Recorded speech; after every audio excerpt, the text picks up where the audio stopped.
Ya, saudara, terkait dengan informasi yang baru saja Anda saksikan mengenai pelayanan kesehatan jiwa bagi caleg menjelang pemilu 2024, saat ini kita telah terhubung bersama dengan narasumber melalui sambungan virtual bersama dengan Direktur RSUD Jombang, yaitu Dr. Mamuratus Sadiah atau akrab disapa Dr. Eyi. Selamat sore, Dr. Eyi. Selamat sore. Iya, Dokter Ei. Terima kasih banyak dokter sudah bergabung bersama kami di Jawa Timur hari ini dalam sesi dialog ini. Dokter izin untuk menanyakan terkait ini persiapan yang sudah disiapkan terkait pelayanan kesehatan jiwa bagi caleg pemilu 2024. Sebenarnya potensi orang terkena depresi diakibatkan nyalek ini kalau pandangan Dokter Ei secara umum seperti apa sih, Dok? Iya, jadi kalau secara umum sebenarnya Indonesia atau Jawa Timur atau khususnya Jombang itu sedang mengalami kegawat daruratan jiwa ya, kesehatan jiwa. Banyak sekali gangguan jiwa yang tidak tertolong di masyarakat. Bunuh diri, termasuk juga depresi yang berkelanjutan, dan itu tidak mengenai caleg saja sebenarnya, Mas. Karena perawatan jiwa di RSUD Jombang ini sudah mulai ada sejak tahun 2021 dengan 2 TT, dengan 2 tempat tidur untuk perawatan jiwa. Tapi seiring berkembangnya pelayanan jiwa ini, kami membuka 8 TT, 2 TT HCU dan 6 TT reguler, seperti itu. Baik. Jadi sebenarnya tidak khusus untuk caleg saja, Mas. Ini untuk masyarakat, semua masyarakat. Jadi antisipasi saja kalau semisal andai kata ada caleg yang membutuhkan begitu ya dokter ya? Iya, ya. Oke. Baik. Untuk semuanya. Dokter, kalau berkaca dari pengalaman atau tahun-tahun sebelumnya, kasus seperti apa yang biasanya dialami? Yang banyak dialami itu kasus depresi ya, depresi, kemudian depresi itu masuk dalam neurosa, kemudian yang terbanyak lagi, yang kedua itu kasus psikosa atau skizofrenia. Iya. Perubahan apa yang terjadi saat itu dan penanganannya seperti apa, dokter? Kalau masih dalam masa akut itu wajib dibawa ke pusat pelayanan ya, misalnya di rumah sakit dibawa ke IGD begitu ya, karena biasanya mengalami gaduh gelisah, berontak, kemudian atau bunuh diri ya. Kalau depresi itu kadang-kadang ada keinginan bunuh diri. Nah, itu seperti itu.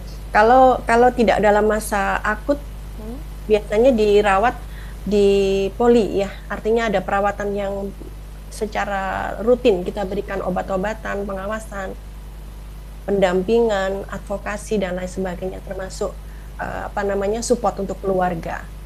Oke, baik.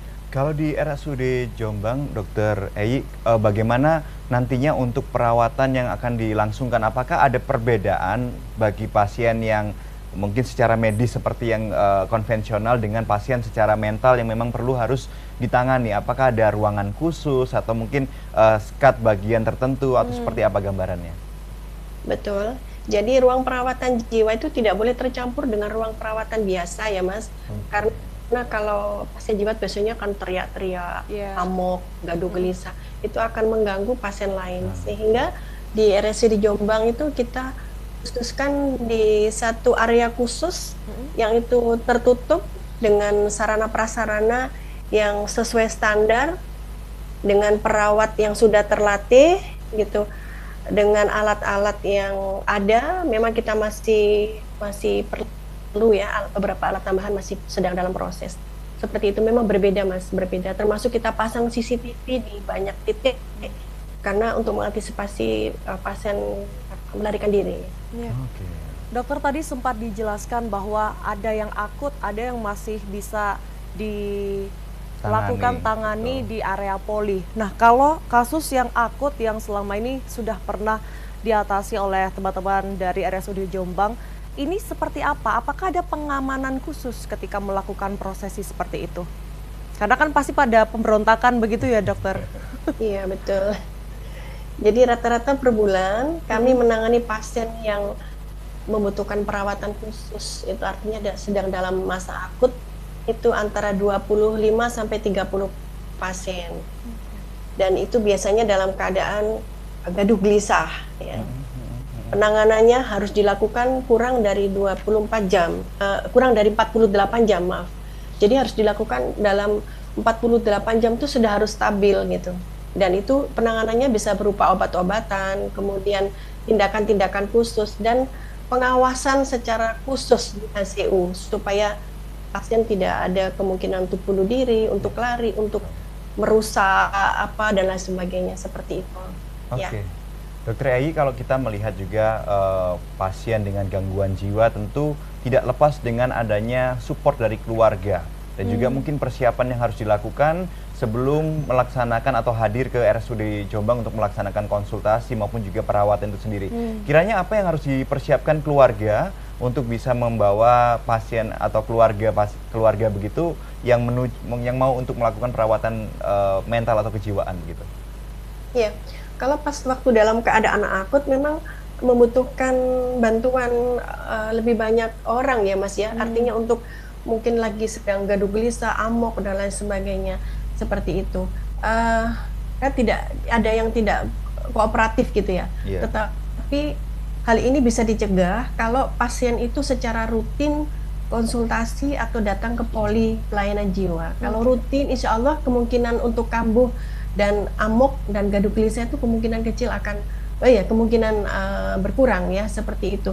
Jadi support keluarga penting untuk membawa pasien untuk rutin berkontrol, rutin memantau minum obat, kemudian mungkin berikan support ya, hal-hal yang membuat dia depresi, hal-hal yang membuat dia sedih atau hal-hal yang membuat dia mengamuk itu dihindari sebisa mungkin, dan berbagai macam alat-alat di rumah yang membahayakan itu juga dijauhkan seperti itu. Tapi kalau pasien itu cukup rutin kontrol, insya Allah kemungkinan eksaserbasi akut atau gaduh gelisah itu bisa ditekan seperti itu. Oke, baik. Baik, dokter, pencegahan seperti apa yang bisa dilakukan terutama untuk pelayan kesehatan jiwa menjelang Pilpres nanti?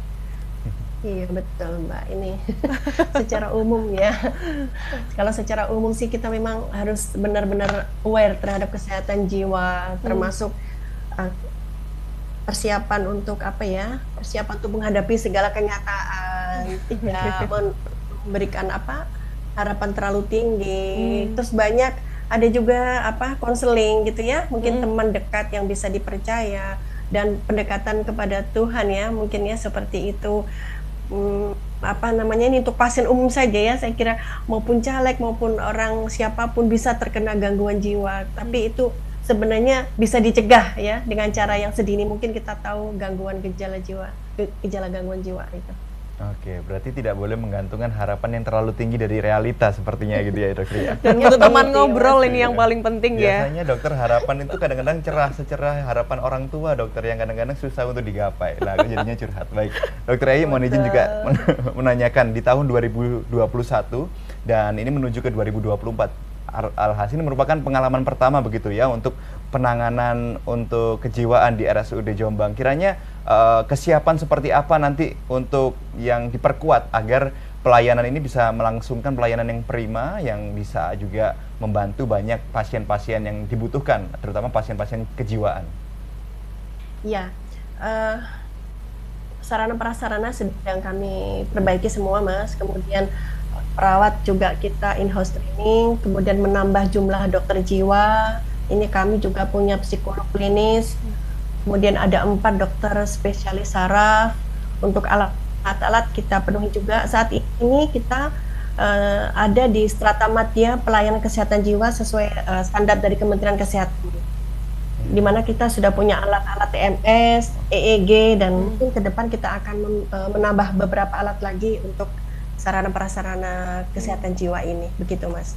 Baik, apakah di sana juga tersedia untuk bimbingan konseling, dokter? Iya betul, tersedia untuk bimbingan konseling mulai dari psikolog klinis sampai dokter jiwa kita ada. Jadi salah satu antisipasinya boleh mendaftar dulu. Iya, boleh mendaftar untuk antisipasi boleh ya dokter ya?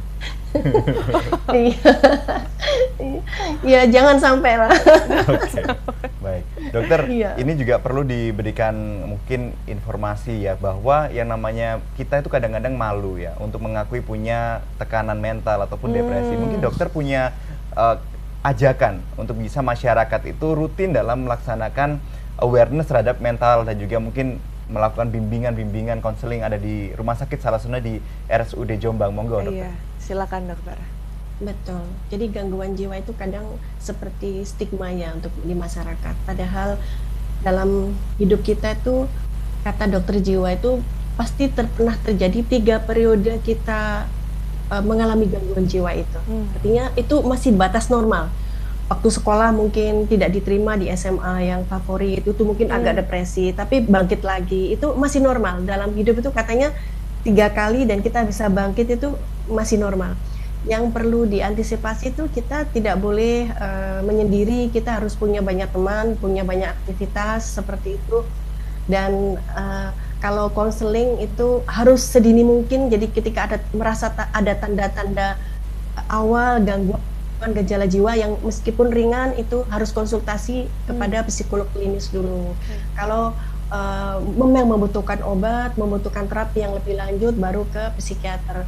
Sekarang kan disediakan itu ya Mas, Mbak, jadi konseling lewat online ya. Jadi masyarakat tidak perlu malu ya bertemu dengan konselor karena kan itu kayak pergi ke psikolog, pergi ke dokter jiwa kan ada stigma itu gila gitu ya. Tapi ada konseling yang konsultasi secara online gitu ya. Jadi kita juga membuka itu Mas, Mbak. Jadi kita buka ya. Dokter, ciri-ciri atau gejala awal walaupun ringan kita mengalami sebuah depresi ini seperti apa agar kita bisa mengantisipasi bersama dan tidak malu untuk mengkonsultasikan? Ya, jadi sekarang banyak sekali alat-alat yang bisa diakses melalui internet, seperti screening dini gangguan jiwa. Jadi kita bisa download itu, kemudian kita screening self-assessment. Ketika kita mengalami kok agak sedih berkepanjangan, kemudian tidak mau bergaul dengan orang lain, gitu kita bisa self assessment atau mungkin kita assessment orang-orang terdekat kita untuk lebih dini menemukan gangguan jiwa itu. Kalau memang di luar standar itu, oh berarti memang sudah perlu bantuan nih seperti itu. Jadi bisa dinilai sendiri sebenarnya Mbak seperti itu. Baik, mengawalinya dengan self-diagnostik lalu juga melaksanakan perawatan dengan rekan-rekan medis yang sudah ahli begitu ya dokter ya. Betul, baik, Mas. dokter Ei, terakhir singkat saja, pesan untuk masyarakat terutama dalam kesehatan jiwa dan juga mengantisipasi mungkin di pemilu 2024 adanya caleg yang mungkin depresi, pesan yang seperti apa yang ingin dokter sampaikan? Ya, kita semuanya manusia harus hidup dengan seimbang ya, jasmani, rohani seimbang, spiritual seimbang, dan harus memiliki teman, harus memiliki hobi, santai, pasrah bahwa semua itu pasti ditentukan oleh Tuhan ya, sudah jalan ya. Jadi tadi itu Mas, jadi supaya apapun yang terjadi dalam hidup kita, oh itu sudah ditentukan oleh Tuhan. Mungkin itu meringankan ya, walaupun itu belum tentu bisa dijalani oleh setiap orang. Iya. Gitu ya. Baik. Baik, sekali lagi terima kasih Dr. Ei selaku Direktur RSUD Jombang sudah berbagi bersama kami di Jawa Timur hari ini. Besar harapan kami supaya semuanya menjelang pemilu nanti ini bisa kondusif gitu. Amin, ya. mudah-mudahan terutama dalam kondisi kejiwaan dari para calegnya. Matur nuwun Dr. Ei untuk waktunya. Sama-sama Selamat Mas, kembali Mbak. beraktivitas dan sampai jumpa kembali. Terima kasih dokter.